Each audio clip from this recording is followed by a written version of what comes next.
अस्सलामुअलैकुम। उम्मीद है कि आप सब लोग खैरियत से होंगे। तो जी मैं आज आपको बताऊंगी कि आप बग़ैर इंग्लिश ऑनलाइन कोर्स के बग़ैर आप कैसे कुरान पाक ऑनलाइन पढ़ा सकते हैं। ठीक है, इसके लिए कोई कोर्स करने की ज़रूरत नहीं है इंग्लिश कोर्स की। ठीक है, आपको जस्ट पता होना चाहिए बेसिक चीज़ों का। ठीक है, अब सबसे पहले जो सवाल माइंड में आता है वो ये आता है कि हम कैसे कुरान पाक को इंग्लिश में पढ़ा सकते हैं। तो ये कोई इतना कोई मुश्किल काम नहीं है। आपने क्या करना है, आपने सर्च करनी है। ठीक है, जैसे कि अब अल्फ़ाबेट्स की बात करते हैं, क्योंकि जब आप कुरान पाक पढ़ाना शुरू करेंगे तो जो पहली चीज़ है वो है अल्फ़ाबेट्स, राइट। आपको अल्फ़ाबेट्स के बारे में बताना पड़ेगा, अरेबिक अल्फ़ाबेट्स के बारे में। ठीक है, जो कि 29 है। अब आपने उनके बारे में बच्चों को समझाना है और ये हर एज के बच्चों को पढ़ाना पड़ेगा। इस फील्ड में आपको हो सकता है कि वो 5 साल के हों, हो सकता है वो 50 साल के हों, क्योंकि अमेरिका में बहुत सी औरतें ऐसी हैं जिन्होंने कुरान पाक नहीं पढ़ा हुआ तो वो ऑनलाइन क्लासेस लेती हैं।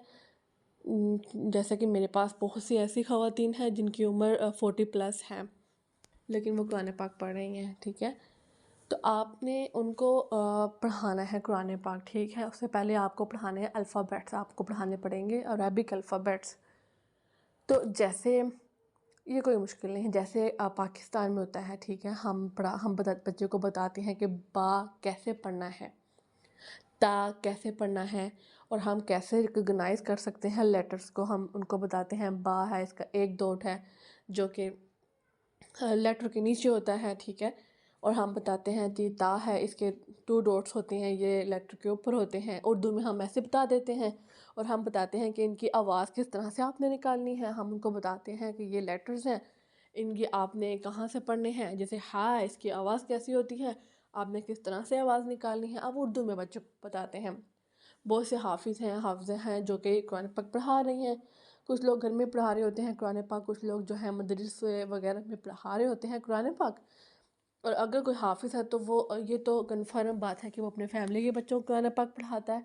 जैसे कि जब मैंने शुरू किया था तो मैंने अपने घर के बच्चों को मैं कुरान पाक पढ़ाती थी, और साथ में कॉलेज में थी कुरान पाक में पढ़ाती थी। तो फिर एक दिन मैंने जो है इस तरह से ही सोचा कि मैं बाहर के मुल्क कुरान पाक क्यों ना पढ़ाऊँ, क्योंकि मैंने एक ऐड देखी थी, मैंने उसको फॉलो किया। फिर मैंने इस तरह से, जैसे कि मैंने आपको अपनी वीडियोस में बताया है कि मैंने कैसे जॉब सर्च की थी और किस तरह से मैं अब अर्न कर रही हूँ, मैं पहले अपनी वीडियोस में ये आपको बता चुकी हूँ।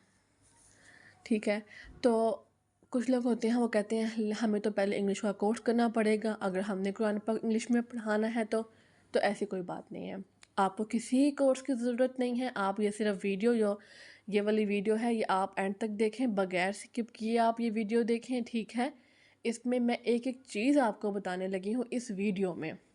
इसके बाद आपको किसी ऑनलाइन कोर्स की ज़रूरत नहीं पड़ेगी, किसी तरफ सर्च करने की ज़रूरत नहीं पड़ेगी। मैं आपको हर चीज़ लिंक के साथ दे दूँगी, जिसके ज़रिए आप अपनी ऑनलाइन टीचिंग आज ही से स्टार्ट कर सकते हैं। ठीक है, तो अब आपके साथ मैं अपनी स्क्रीन शेयर करूँगी। बात को इतनी लंबी करने का कोई फ़ायदा नहीं है। अब हम आते हैं अपनी असल चीज़ की तरफ।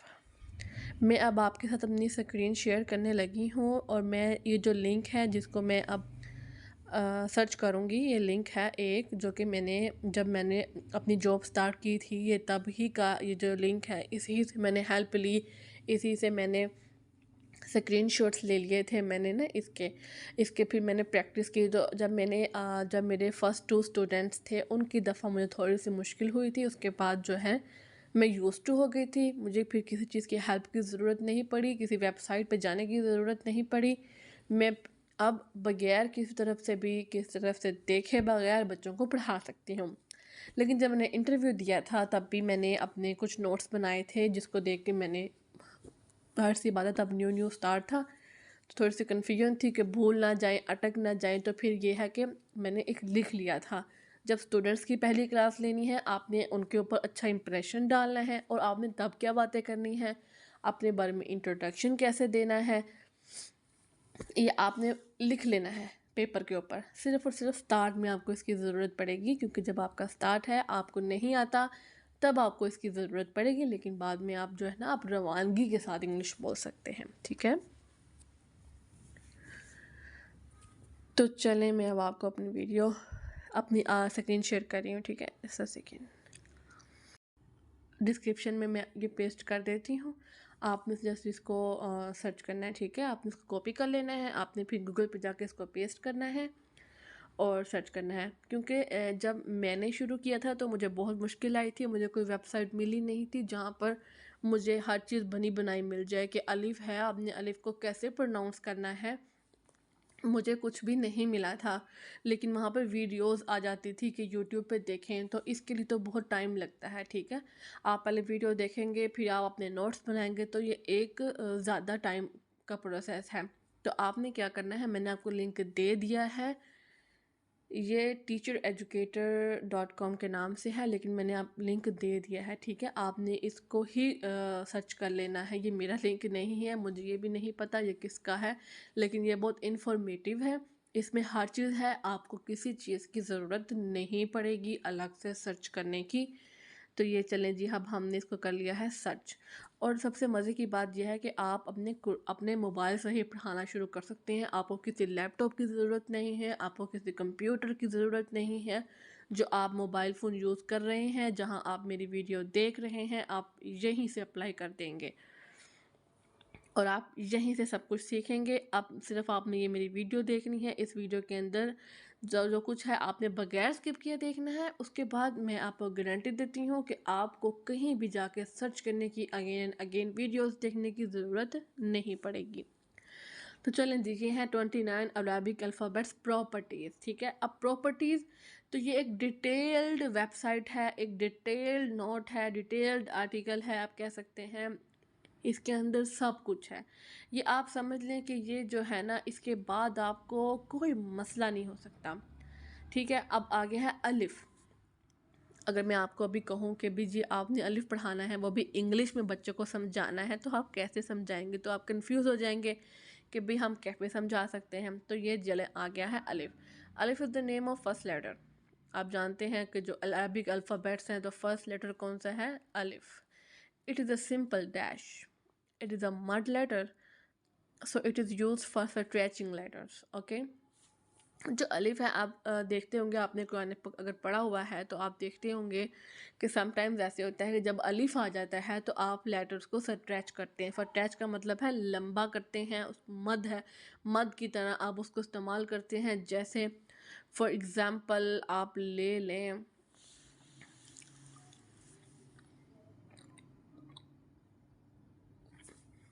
चलें, जैसे कि आप ये ले लें कि ईज़ा, ईज़ा आप देखेंगे ईज़ा में ईज़ा ज़ाल के आगे अलिफ होता है। अगर ये अलिफ ना हो तो आप बोलें ईज़ा, बट अब अलिफ है तो आप कह रहे हैं ईज़ा। इसका मतलब है कि ये स्ट्रेचिंग लेटर है, ठीक है।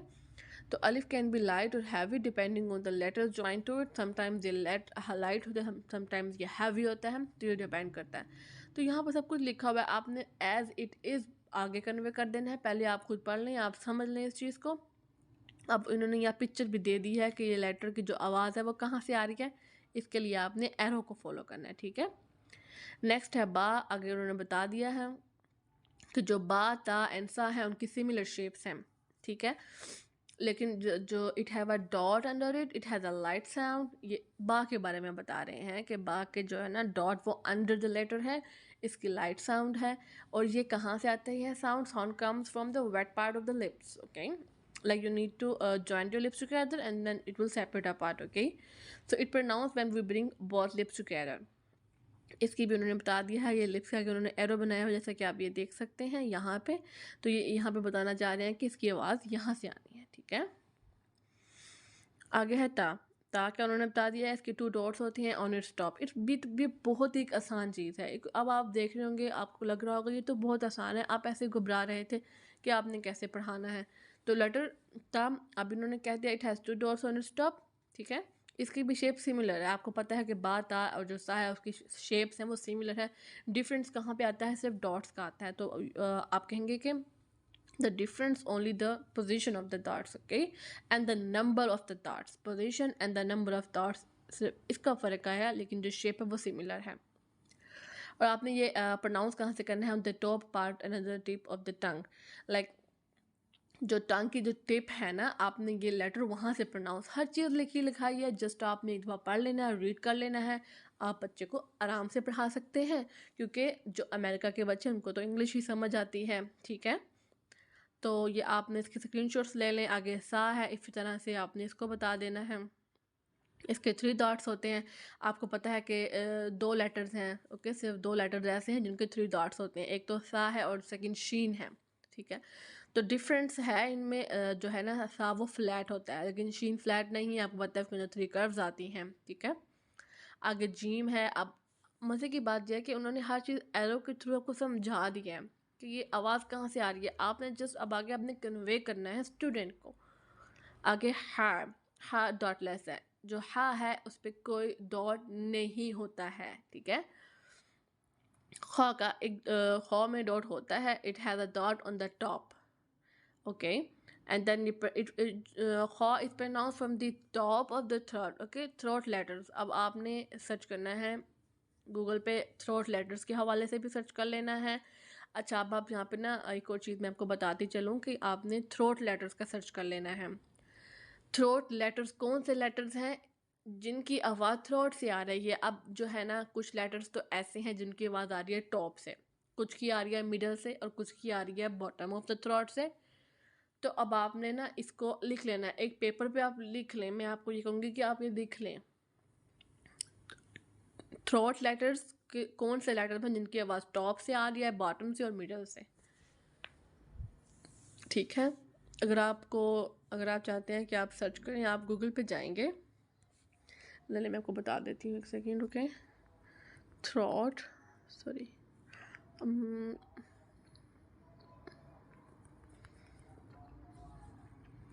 ये ले, आप ऐसे सर्च करेंगे, सब कुछ पड़ा हुआ है गूगल पे, हर चीज़ है। सिर्फ और सिर्फ अब आपने ये देखना है कि आपने सर्च कैसे करनी है, हर चीज़ अवेलेबल है, कुछ भी मुश्किल नहीं है आज के दौर में। सिर्फ और सिर्फ आपका ज़्यादा से ज़्यादा 15 मिनट लग जाएंगे, उसके बाद आप अर्निंग स्टार्ट कर सकते हैं। आप ये देखें कि आपका जो रिज़ल्ट आपको क्या उसका मिल रहा है, ठीक है।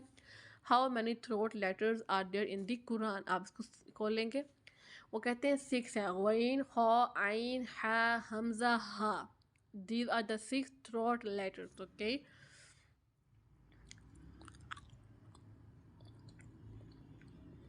Okay, अब आप इसको देखें, how many letters are pronounced from the throat, ठीक है। अब आप ये देखें 2 letters जो है ना वो फर्स्ट पार्ट से आ रहे हैं और वो है हा एंड आइन, ठीक है।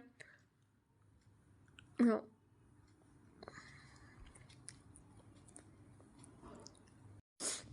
ठीक है। अब आपने थ्रोट लेटर्स सर्च कर लेने हैं। अब आपको यहाँ पे वो बता रहे हैं कि जो 2 लेटर्स हैं ना वो first part of the throat से आ रहे हैं, और वो कौन से लेटर्स हैं, हमजा एंड हा। You can feel it like the sound is coming from the upper part of the throat and you can the larynx, this it have same meaning, okay. The secondly वो कह रहे हैं हा and आइन, तो ये जो साउंड है ha and ain, when you will pronounce it you can feel that these sounds are coming from the middle part of the throat, okay. So like this आपको हर चीज़ यहाँ पे मिलेंगी, ठीक है। और थर्ड चीज़ है वो गैन एंड खा है, ghain and kha, these sounds are coming from the bottom of the throat, okay। So these are the 6 letter, hamza, ain, ha, sorry, hamza, ha, ain, ha and ghain, kha। These are the 3 pairs, okay, first part, middle part and then the bottom part, okay। तो चलिए अब हम आ जाते हैं अपनी, okay, इसके अलावा कौन से लेटर्स हैं, हैवी लेटर, आप सर्च करेंगे हैवी लेटर्स, ठीक है। What are the heavy letters in Arabic? So these are the 7 letters heavy: kha, sad, dad, ghain, ta, qaf and da, okay। These are the 7 letters that are heavy letters, ठीक हो गया। Like इनकी जो sound होती है वो heavy होती है, आपको जो है ना इनको ज़रा हैवी करके ज़रा पढ़ना होता है, ठीक है। आप इसके बारे में मज़ीद भी सर्च करेंगे, आपको हर चीज़ मिल जाएगी, मैं आपको जस्ट डायरेक्शन दिखा रही हूँ कि कौन से। उसके बाद आपने एक और चीज़ सर्च करनी है, वो है कलकला, कलकला लेटर्स, ठीक है, ये आ गए। What are the 5 letters of कलकला and these are the 5 of Ta, Ba, Jim, and Dal. These are the 5 letters that are qalqala letters. Okay,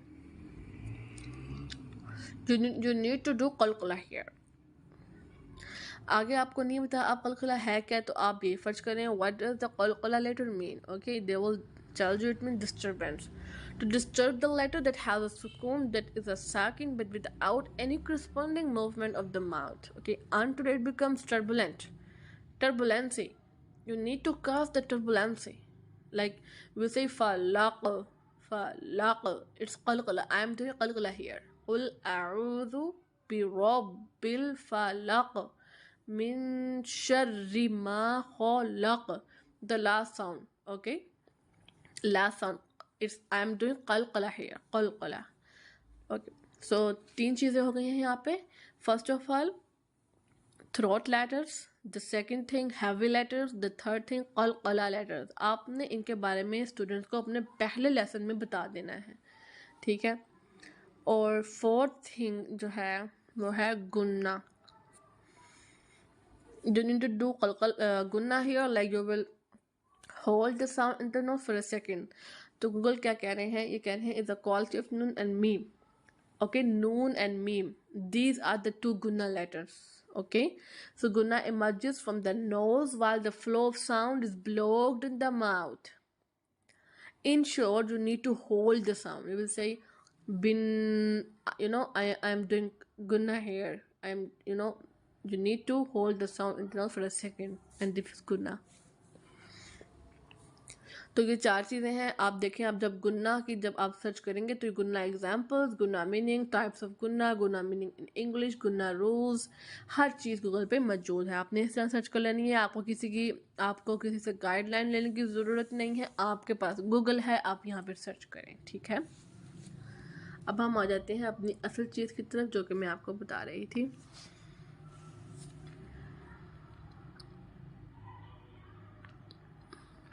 चलो जी, मैं आपको इसके बारे में बता रही थी. पिक्चर्स के साथ उन्होंने ये बहुत ही अच्छा लिखा हुआ है. इन्होंने जिसने भी लिखा है, आप उनको अजर दे. ये पिक्चर्स के इन्होंने ना यहाँ पर डायरेक्शन के ज़रिए बता दिया है कि जो आवाज़ का जो वे है, जहाँ से आवाज़ आपको निकालनी है, वो आप उन्होंने एरर्स के ज़रिए आपको बता दिया है. जीम, हा, देन खो. ओके, सो ये सब कुछ है यहाँ पर. इसके अलावा अगर आपको लगता है कि अगर आपको लगता है प्रोनाउंस करने में मसला आ रहा है, तो आपने गूगल पे जाना है. आपने कहना how we will pronounce this letter. Okay, and then वहाँ पे वॉइस होगी. आप उसको जब प्रेस करेंगे तो वॉइस आप सुन सकते हैं. आप वहाँ से भी सीख सकते हैं, ठीक है. ये सब लेटर्स हैं यहाँ पर 29. यहाँ पे या तक उन्होंने डिस्क्राइब किया हुआ है, ठीक है. द लास्ट लेटर या. एंड ये जो है ना मज़े की, ये देखिए, pronounced by the middle of the tongue and roof of the mouth. Just आपने यही बच्चों को बताना है. आपको उर्दू में आता है, आपको इंग्लिश में नहीं करना आ रहा, आप यहाँ से हेल्प ले लें और आप बच्चे तक कन्वे करते हैं. लेकिन आपको उर्दू में पता होना चाहिए, ना हो कि आप उनको बता रहे हैं, आप लगा लगा रटा आपने उनको सुना दिया है, इवन कि आपको खुद भी नहीं पता कि आपने उनको क्या बताया है, तो बच्चा भी नहीं समझेगा, ठीक है. पहले आपको खुद समझना पड़ेगा कि आप क्या बता रहे हैं. और ये कोई इतनी मुश्किल इंग्लिश नहीं है, ये बहुत आसान. चलें, अब आ गया है हमारी वीडियो का सबसे लास्ट पार्ट. अब ये कुछ सेंटेंसेस हैं जो कि बहुत ज़रूरी हैं. जब मैंने ऑनलाइन टीचिंग स्टार्ट की थी तो मैंने इन वर्ड्स को नोट डाउन कर लिया था, इन सेंटेंसेस को, जिसके बाद मुझे ज़रा भी मुश्किल नहीं हुई. आप भी ये सेंटेंस देख लें. ज़्यादातर जो है यही सेंटेंस यूज़ होते हैं ऑनलाइन टीचिंग हम कर रहे होते हैं. सबसे पहले है रिपीट आफ्टर मी. जब आप बच्चे को कहना चाह रहे हैं कि अब जैसे हम बोलेंगे अलिफ, और आप चाह रहे हैं कि बच्चा आपके बाद अलिफ बोले, तो आपने कहना है repeat after me. Okay, and the second thing is repeat twice. Like आप चाह रहे हैं कि जो स्टूडेंट है वो 2 दफ़ा रिपीट करे, तो आप कहेंगे रिपीट ट्वाइस. रिपीटेड 5 टाइम्स, इसको 5 मरतबा दोहराएं. डू कलकला हियर, यहाँ आपने कलकला करना है. डू गुन्ना, यहाँ आप गुन्ना करें. साउंड हैविली, इसे मोटा करके पढ़ें. उसके बाद आ गया है you did a great job, आज आपने बहुत अच्छा काम किया. इसका मतलब है आज आपने बहुत अच्छा सबक सुनाया। जब हम मतलब कि जब बच्चे ने सबक पढ़कर सुनाया है और उसने अच्छा पढ़ा है, उसने गलतियाँ नहीं की, तो आप कहेंगे very good, you did a great job. उसके बाद आता है यू आर लर्निंग क्विकली, माशाल्लाह। अगर आप लग रहा है आपका स्टूडेंट जो है वो जल्दी पिकअप कर रहा है चीज़ों को, तो आप कहेंगे यू आर लर्निंग क्विकली, कि आप जल्दी जल्दी सीख रहे हैं, माशाल्लाह। एंड देन है यू आर वेरी इंटेलिजेंट, आप बहुत ज़हीन हैं। You will stretch the letter 5 time. जब मद का साइन आएगा, हम उर्दू में भी इसको मद ही कहते हैं और इंग्लिश में भी मद ही कहते हैं, तो हम कहेंगे you will stretch the letter 5 times. और उसके बाद है you will stretch the letter 3 times. आप इसको 3 दफ़ा स्ट्रेच करेंगे, मतलब कि है लंबा करेंगे। इसका ये है स्टैंडिंग फतहा। जब खड़ा ज़बर आता है तो हम 3 टाइम्स करते हैं, स्ट्रेच करते हैं। तो उसके बाद आता है you will not stretch this letter, आप इसको स्ट्रेच नहीं करेंगे, ठीक है। तो स्ट्रेच किन लेटर्स को नहीं करना, जब लेटर के ऊपर मूवमेंट्स, आपने मूवमेंट से देखना। जब ज़बर ज़ेर पेश है, जब आपको पता है कि जब ज़बर ज़ेर पेश है तो आप जो है स्ट्रेच नहीं करते, आप क्विकली आपको पढ़ना होता है। जैसे बा ज़बर बा, और हम इसको अरबिक में कहेंगे फ़तहा। ज़बर को फ़तहा, ज़ेर को कसरा और पेश को दम्मा कहेंगे, ठीक है। तो हम इनको स्ट्रेच नहीं करते हैं। इसके लिए भी आपने गूगल पे जाना है, वहाँ जाके आप सर्च करेंगे ज़बर ज़ेर पेश इन अरबिक, और आप ये भी कह सकते हैं अरबिक मूवमेंट्स। तो वहाँ पर हर चीज़ वहाँ पे मौजूद है, जस्ट आपने सर्च करनी है, ठीक है। मैं आपको अगेन बता देती हूँ, ज़बर जो है वो फ़तहा के लिए है, ज़ेर कसरा के लिए है और पेश दम्मा के लिए है, ठीक है। नेक्स्ट है did you practice your lesson, क्या आपने अपने सबक की मशक की है। इसका मतलब है कि आपने क्या सबक याद किया है। It looks like you didn't practice your lesson today, ऐसा लग रहा है जैसे आपने आज प्रैक्टिस नहीं की, आपने सबक याद नहीं किया।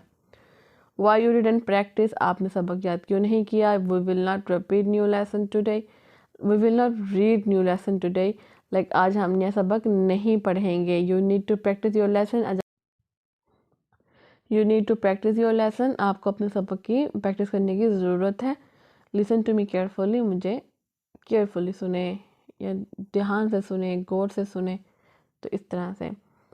उसके बाद आता है फॉलो द रूल्स, रूल्स को फॉलो करें, क्योंकि आपको पता है कुरान पढ़ने के रूल्स हैं सब, जैसे कि हमें समटाइम्स क़लक़ला करना है, गुन्ना करना है, हमें कुछ अल्फाज को हैवीली पढ़ना है, ठीक है। So don't worry about it, you will learn it slowly. आप परेशान ना हो, आप आहिस्ता आहिस्ता सीख जाएंगे।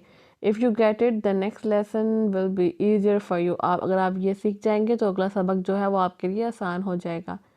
You can ask any question any time, आप कभी भी किसी भी टाइम जो है क्वेश्चन पूछ सकते हैं।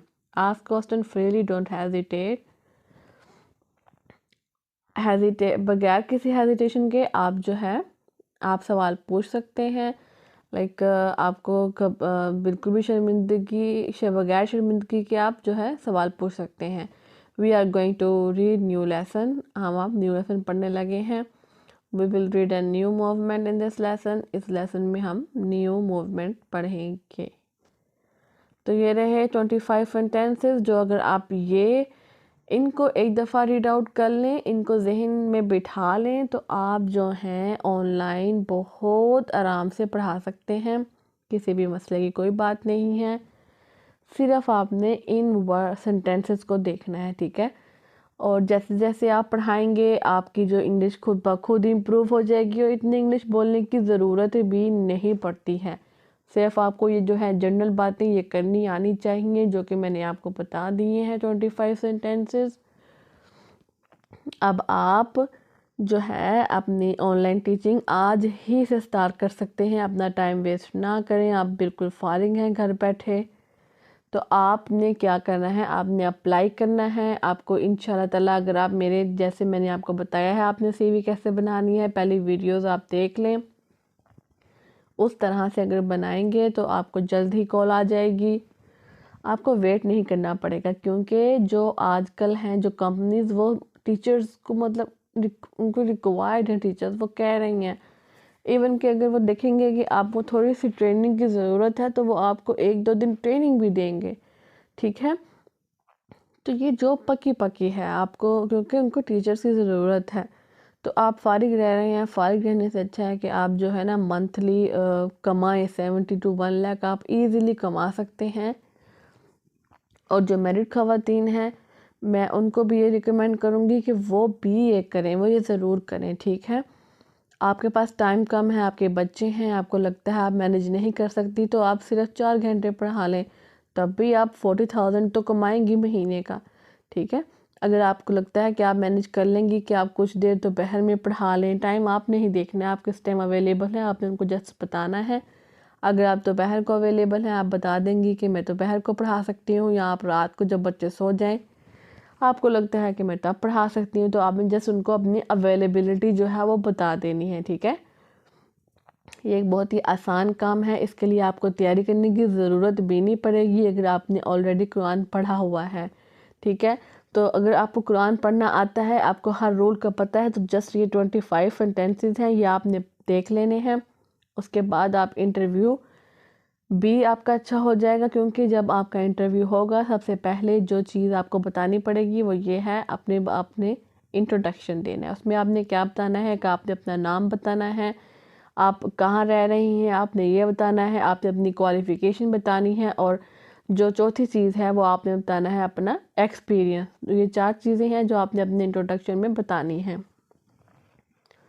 उसके बाद वो आपसे पूछेंगे कि आपने स्टूडेंट को पढ़ाना कैसे है, ठीक है। तो आपने जो है लेसन नंबर 1 खोल लेना है, नूरानी कायदे का, जो कि मैंने आपको पीछे बताया है, अलिफ बा ता का, वो आपने जो है ना एज इट इज़ जो आपने ना बता देना है, ठीक है। उन्होंने आपकी जस्ट इंग्लिश चेक करनी है, तो वो आप वहाँ से देख के भी बता सकते हैं। शुरू में मुश्किल होगी, मैं ऐसे ही कहूँ कि नहीं, तो आपने जस्ट वो सेंटेंस जो मैंने आपको दिखाए हैं सेंटेंसेस, वो आपने वहीं से देख के एज इट इज़ बता देने हैं। तो इंशाल्लाह ताला आपकी भी अर्निंग जल्द ही मेरी तरह स्टार्ट हो जाएगी। तो आपने जस्ट ये चीज़ें देख लेनी है, और वीडियो जो है आपने पूरी ही देखी होगी। अगर आपने कहीं पर स्किप की है तो काइंडली मुकम्मल वीडियो देखें, क्योंकि इस वीडियो में मैंने ऑनलाइन टीचिंग के हवाले से सब कुछ बता दिया है, तो आप इसमें देख लें।